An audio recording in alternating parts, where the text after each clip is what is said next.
Hi everyone, আজ দেখাবো কিভাবে লেফটওভার রুটি দিয়ে এত টেস্টি একটা মেক্সিকান চিকেন ট্যাকোস আর ঘরোয়াভাবে স্যান্ডউইচ বানানো যায় সেটাই।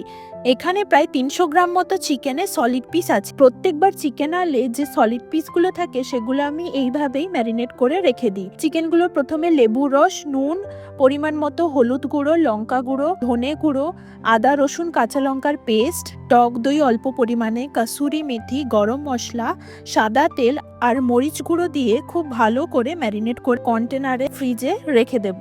এবারে ফ্রাইং প্যানে বাটার দিয়ে কয়েকটা পিস চিকেন দিয়ে ম্যাক্সিমাম 10 মিনিট রান্না করে নেব। দিয়ে দেবো একটু পেঁয়াজ কুচি আর লঙ্কা কুচি। ব্যাস হয়ে গেছে।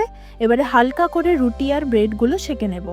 এবারে রুটিতে এক সাইডে টমেটো কেচাপ, চিকেনের ওই স্টাফিংটা, পেঁয়াজ, চিজ, অরিগ্যানো দিয়ে মুড়ে নেব। ব্রেডগুলো সেমভাবে চিকেনের স্টাফিং, অরিগ্যানো, চিজ দিয়ে ফ্রাইং প্যানে বাটার দিয়ে 2-3 মিনিট সেঁকে নিলেই রেডি মেক্সিকান ট্যাকোস এবং ঘরোয়া চিকেন স্যান্ডউইচ।